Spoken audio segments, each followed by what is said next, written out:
Well, you know, there's nothing wrong with being natural.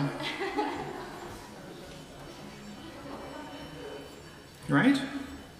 I think so. I wouldn't know anything about that. So we've got a couple of airs for you, and I just want to let you know a little bit about them. The first one is called Hector the Hero, and it was written by James Scott Skinner, who was a great maker of Scottish fiddle music.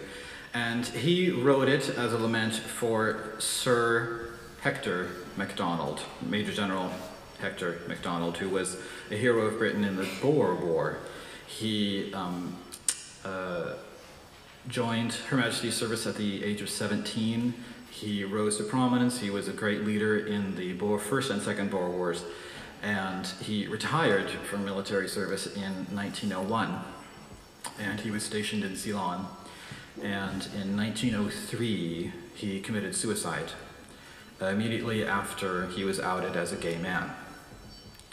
And it was a final act of loyalty to a country who would have despised him if they had found out, and they would have lost the image of their hero. They called him Fighting Mac is what they called him. Hold on.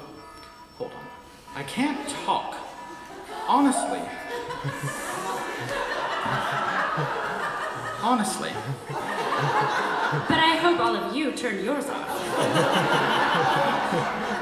So this is Hector the Hero.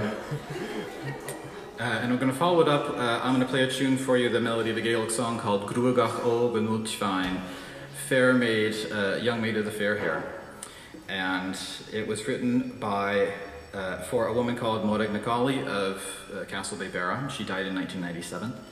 And it was written by an older distant cousin, not old enough to be creepy, but an older distant cousin who took a shine to her at a family wedding.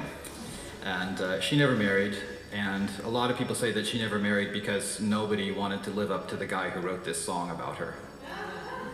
So Hector the Hero and Gruagach Og Benultvein. It's like being so pretty no one will ask you out. You read about movie stars and models complaining about that. I don't know about that.